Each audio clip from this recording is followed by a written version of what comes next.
Renee, we got 6:30. All right. Good evening, everyone. Thank you for coming tonight. We'll call the meeting to order, please, with the Pledge of Allegiance. I pledge allegiance to the flag of the United States of America and to the republic for which it stands, one nation, under God, indivisible, with liberty and justice for all. Thank you. Welcome, everyone. Roll call, Mr. Lundberg. Holm. Yes. Odie. Yep. Saxer. Yes. Scott is absent. Bell. Yes. All right. With that, I would entertain a motion to approve the agenda as presented, please. So moved. There's been a first and a second. All those in favor? Aye. Opposed? Motion passes. Thank you. No conflict of interest disclosure or waiver requests this evening. Community input. I don't believe we have any. Madam Chair, looking around, Yep. there is none, so you're good. Okay, thank you. All right, general business. Administration report, superintendent's report. Thank you, Madam Chair. I will be brief as I will take the floor here next as well. Berkman Valley Elementary School, no changes to any of those respective items, but I did want to just outline the timeline for related items associated with Berkman Valley Elementary. So in December, the impacted families regarding the boundary changes will be notified by a postal letter. In late January, we will be looking for the third grader intent and open enrollment requests from families if they do exist. We will assign Berkman Valley Elementary administration. And then in February, we'll really start to sort through all of the respective staffing requests in terms of who's going to go to Berkman Valley Elementary. And then work through our respective staffing processes with additional, we'll most certainly get it together. As I told him the other day, as long as he does his job and makes a perfect two-section school out of this thing, then life's easy for me. I'll do my best. No changes to those other various items. In terms of academic calendar, just want to note that there's no school on Wednesday of this week as we have our Thanksgiving break. Wish everyone a happy Thanksgiving on Thursday, no school on Friday. December 23rd, there's a 2-hour early dismissal, and then winter break runs December 24th through January 4th. Working on the academic calendar for next year, I did provide a draft copy to each of you as the Board of Education members, and I am working with the Administrative Council, Teacher Liaison Council, and Classified Council on that. Look to have an initial presentation in January and approval at our second meeting in January. Look forward to the retired BV staff luncheon event. Again, if I can have a board member or two there, that would be great. I just can't have 3. And then, as you have seen before, our respective FY27 budget process is outlined for your respective review. The first big ticket item that's really coming up is the 5-year planning process. I know our administration is knee-deep in their respective plan creation, meeting with our operations manager for facility items, those types of things. So that's the big ticket item that we're currently plowing through as we start our process. And then you can see how that process unfolds. With that, would certainly entertain any questions anyone has at this point.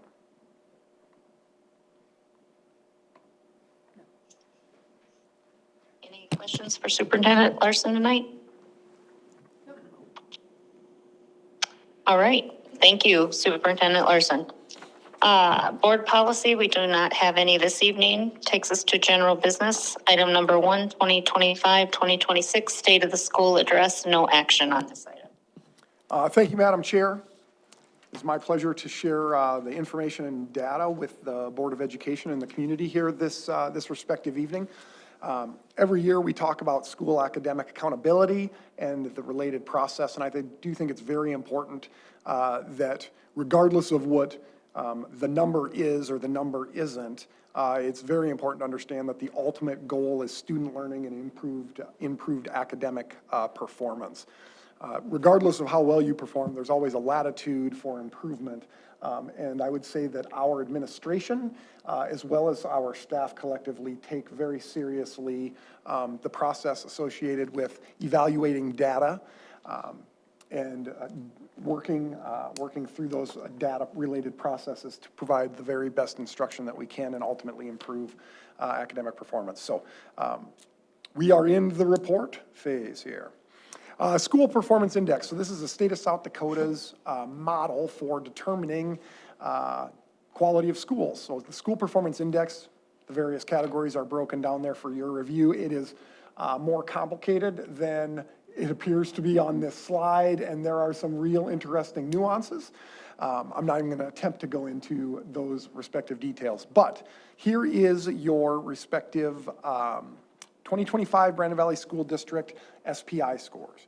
Brandon Elementary at an 85, Fred Assam Elementary at a 95, Inspiration Elementary at an 85, Robert Bennis Elementary at a 76, the Brandon Valley Intermediate School scored a 75, BV Middle School 70, Brandon Valley High School 86.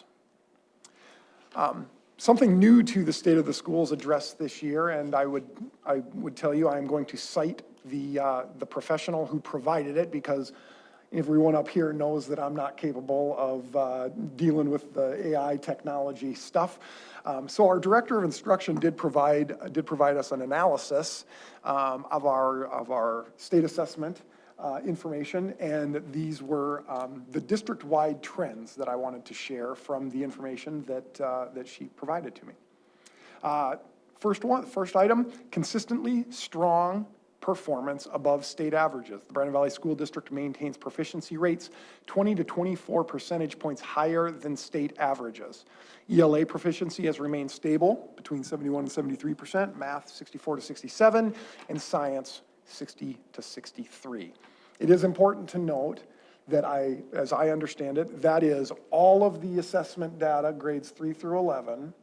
So that average, that 71 to 73% for ELA, that would be district-wide, all of those kids assessed. So when we run through some other slides and you see some differences, don't question that, just want to specify that. Slight upward trajectory in math, that is outlined there as well. EA stability with a recent uptick was another trend, and then science fluctuation. Science proficiency is the subject that has seen the most fluctuation. So truly appreciate Director Nelson's work and all that she does, and this was just one of those little things that dropped in my inbox and was too good not to share.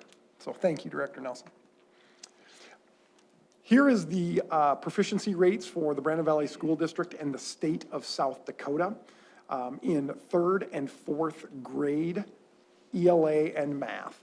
As you can see here, third grade ELA, just over 71%, third grade math, just over 73%, fourth grade ELA, just over 75%, and fourth grade math, just over 77%. So that is all assessed Brandon Valley School District third and fourth graders. And then the state average in terms of proficiency rate is to the right, and then I've noted the difference. Fifth and sixth grade proficiency is noted here for your respective review. Just about 75% in fifth grade ELA, 64% in fifth grade math, nearly 68% in fifth grade science, 73% in sixth grade ELA, and almost 74% in sixth grade math. Outstanding work done at the fifth and sixth grade level. I do think that it's relevant to note that interim assessments are something that have been a real priority, and the utilization of data has really been quite good. So they've done an excellent job down there. Seventh and eighth grade proficiency. Here outlined for your respective review is ELA math and then eighth grade science for our middle school. You can see our ELA kiddos in seventh grade are just above 76%, nearly 66% in seventh grade math, nearly 68% in eighth grade ELA, nearly 53% in eighth grade math, and just over 56% in eighth grade science. Proficiency rates for your high school, which it's important to note, only your juniors are tested at the high school. Nearly 78% were proficient in ELA, and just over 61% in math, and nearly 57% in science. High school completion is also an aspect of the school performance index. And this slide here outlines on-time graduation rates and then high school completion. So those are the two data points that the Department of Ed uses. The Brandon Valley School District's on-time graduation rate is 97%, with high school completion being 99%, in comparison to the state of South Dakota on-time graduation rate of 86%, high school completion at 91%. So I think we've heard it before, and we'll say it again. Be proud, not satisfied. Be very proud. It takes collectively everyone. It is students, it is families, it is staff and leadership. Collectively, it takes everyone to create the student success that we have. Certainly hats off to everyone. Be proud, not satisfied. Always latitude for improvement. We'll continue to push for that. In terms of facility updates, this slide here shows you a respective count in terms of your current enrollment, and then the second number is that building's respective capacity. So as you can see, they are what we thought they would be for the most part. I think that it's very important as we take a look at this. We also think about BV Vision 2040 and the work that we have done and the work that we plan to do, and it really aligns quite well.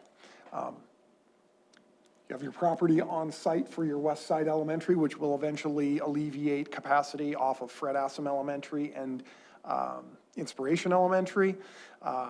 We are lined up to run our bond issue for Brandon Valley Intermediate School in the future. We're working through exactly what that timeline will look like, but that's the next project on the list. And when you look at the respective capacities and where we're at, it's coming together quite nicely, and I am very proud of our long-term facility plan and the state that it is currently in. In terms of current projects that we have going on, Berkman Valley Elementary School, that project is ongoing, as you guys are well aware of, and then also our middle school classroom addition is currently in progress. Both of those open in the fall of 2026.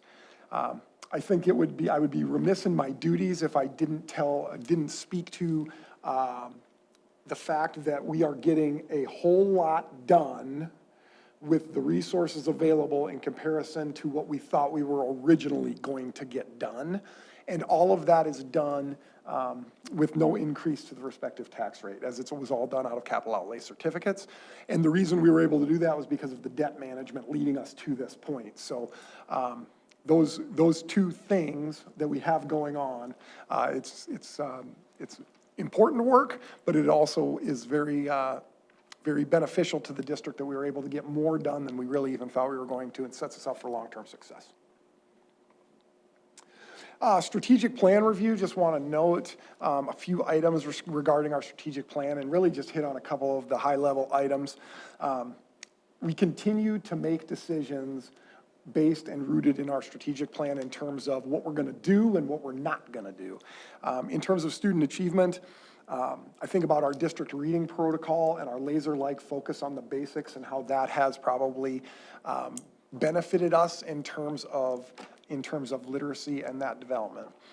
Staff development, we continue to utilize our CLC process, providing teacher choice, and they drive their respective development based on their need. Facilities and operation, I already spoke to BV Vision 2040. At the end of the day, that is a very, very, very critical piece of what we're doing, not only today, but into the future for decades. Fiscal responsibility, looking at 5-year planning as it comes up. We always like to do that, so that's obviously a big ticket item.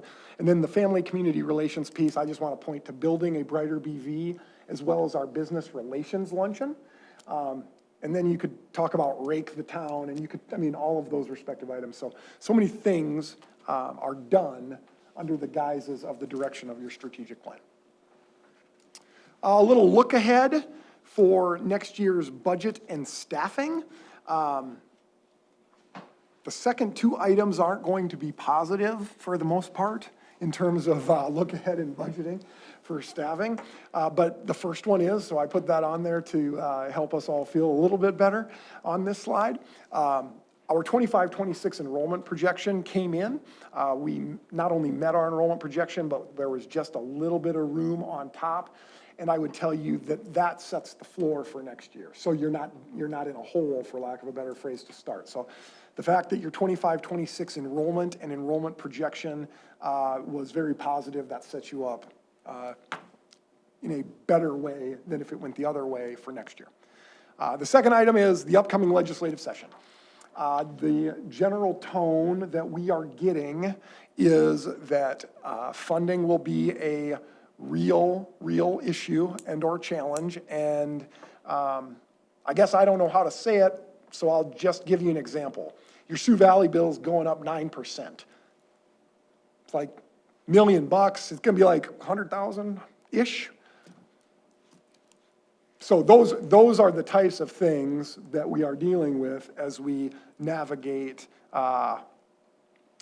whatever it is that we end up with at the end of this legislative session. I would certainly encourage everyone out in Pierre to do everything they can to find the available resources and put them at work today as opposed to putting them in the bank tomorrow. So the upcoming legislative session will have a significant impact on what we do and how we're able to do it moving forward.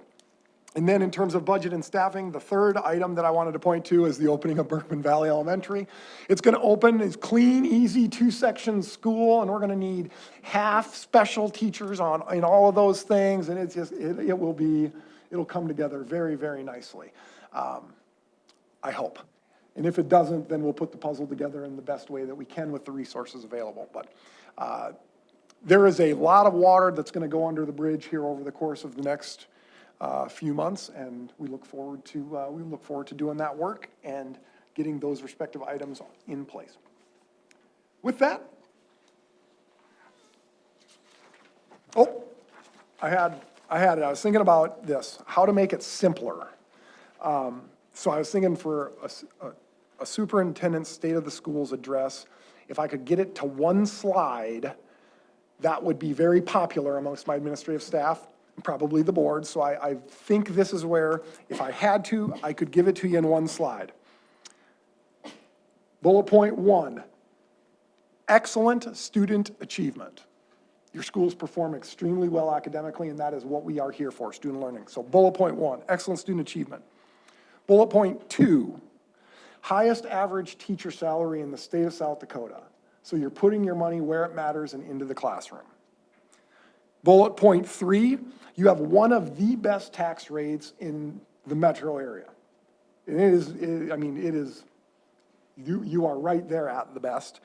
And then the last one is we have outstanding extracurricular opportunities for our kiddos in fine arts, in athletics, in clubs, providing a holistic, well-rounded opportunity in education for our kiddos. So next year, I might try one slide to shorten it up a little bit, but at the end of the day, we have a lot to be proud of. We should be very proud, but we are not satisfied. But I would take any questions you have.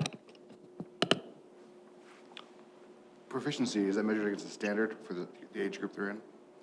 Okay, so when I talk about proficiency, and I'm gonna look at my assessment coordinator and make certain that he's nodding his head yes as I speak. Proficiency is determined on the Smarter Balance assessment, and it's a rating of a 3 or a 4. The established cut scores are determined by the state, and ultimately, if your kiddos fall into that category 3, they would be within that number. Does that make sense? Yes. Okay. Yep. I've got 3. Oh boy, I'm gonna write them down. No, you don't have to worry about that. An easy one, okay. Middle school right now, capacity is 900, and we're right at 800. Your addition is going to add how much more room? With the middle school classroom addition, the middle school capacity will go to 1,200. Okay, so we'll have plenty of years of growth there. And I should also say that when designing the middle school addition, we have the ability to extend both of those classroom wings that we put on if we wanted to. So there's built-in expansion of those to what would be the east, if ever necessary. Okay. In looking ahead on your budget and staffing, your enrollment projections, can I ask this, what are you sort of looking at for 26, 7? You never mentioned that. Yeah, we're working through those projections right now. I would anticipate, the last conversation we had, we'll probably be anticipating somewhere between 50 and 80, and we'll sharpen the pencil and see exactly where we land. But somewhere in that 60 to 80, 50 to 75, 60. Okay, question 3, which might be a little bit hard to put together, but our performance is really doing great, but is there any way that we can look after our finished product has graduated and has crossed the stage and got their diploma, is there any way that we can see how these kids are performing the first year or two in either trade school or college or anything like that? So, I mean, just a fictitious, a person that's really good, if it goes to college and fails, what happened there? Is there any way we can take that next step to check things out? Go ahead. So I'm going to defer to my high school principal in terms of any data collection regarding post-secondary success that they may have and or utilize. Yeah, we get notification on how our students do that go to like state schools. We also have data on how many go tech school, how many go 4-year in-state and 4-year out-of-state. So certainly information we can provide. We haven't done that for last year's graduating class yet. Go ahead, Jared. It's percentages of kids that attend, but it's not Correct. necessarily outcomes at said institution, correct? Correct. We do get some data on how they do in that first year for those that do attend. It's surface data. But the one thing that's a little misleading is most of our students go to college with their first year done. And so if you go to school at a smaller school, you go in kind of in that mid credit range, but a lot of our kids are entering their second year of college before they even step on foot at SDSU or USD or Augie. Yeah, thank you, Mark. And I will gather a little bit of information on that and get that out to you guys. I don't want you to go the extra mile, but I know you can. We'll talk, Mark. Thank you. Any other questions? Madam Chair, it appears as though there are no other questions. All right, thank you so very much for that report. Items 2 through 4, I would entertain a motion to approve those, please. So move. There's been a first and a second. All of those in favor? Opposed? Motion passes. Thank you. Personnel, I would entertain a motion to approve items 1 through 10, please. So moved. Second. There's been a first and a second. All of those in favor? Opposed? Motion passes. Thank you. Items 11, 12, and 13 are for information only for your review. Communication, if there is any, that would be in that part of your packet. And board reports, does anyone have a formal board report that they would like to share this evening? Real quick, we did have the ASBSD meeting for the directors as well as the delegate assembly, so Member Scott may have more information to give on delegate assembly. It was pretty straightforward.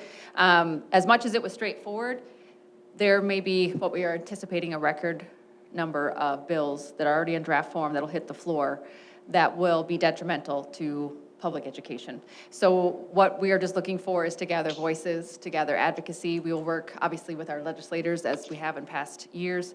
The biggest things that we are going to be watching for is funding that'll go to private schools over public.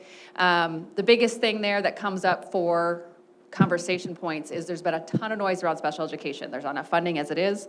The equation needs to be reevaluated, but also our private schools do very little, if any, special education. So that's a two-edged sword to make sure that we continue to raise the noise on. Something that will be maybe exciting, there'll be a lot of noise here in 2026. It'll go in effect potentially in 2027, is from the double B bill. There'll be a tax credit potentially, and we're just trying to figure out all the regulations that surround that, where any community taxpayer that wants to give up to $1,700 to education, and that's, again, we're trying to figure out where it goes to, anything that's got a 501(c), I always mix those up, or like a scholarship type program, that is completely returned to you in your tax.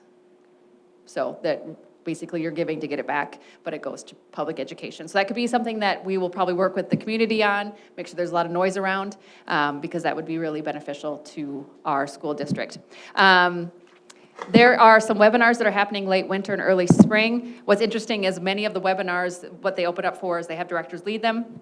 They're pretty much open share. They fit right into our strategic plan where a lot of schools don't have that. So they're trying to learn. There's one around how to acknowledge student performance as well as staff. And that's something we have built in. So it's really interesting, some of those. I've been asked to lead one on AI, tools available, what it looks like in public education, what it could look like, as well as co-lead one on strategic planning. So lots of things if you want to get involved. The last thing, and I would be remiss if I didn't say, it never gets old going to the director meeting, and we go around and we give good news, not for our respective director regions, but for our school district. And so it's always fun to say where I'm from and get to say that, again, we are still the #1 school district in the state of South Dakota. NICE just put out their report, and we get tons of questions and we get a lot of acknowledgement, but that has nothing to do with me and everything to do with all of you here, your colleagues, the staff, the students, and our community involvement.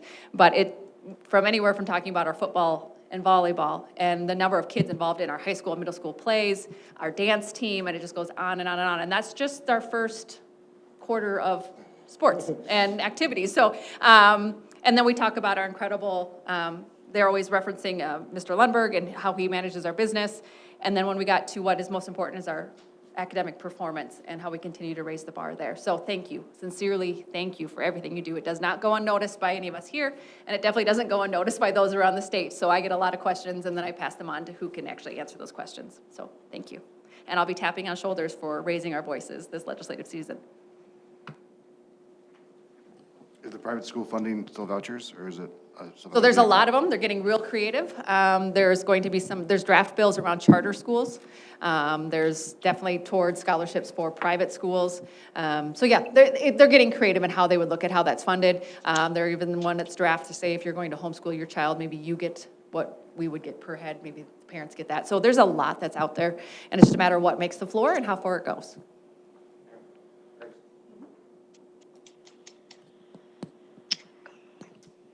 All right, thank you. From Alternative Ed or Teach Well, just an FYI that Teach Well does the education for McCross and Boys Ranch, and just wanted to extend a congratulations to Mr. Brian Rogiers, who will be retiring. And there is an open house for him for those of you who might be interested in attending. Anyone else have any formal board reports?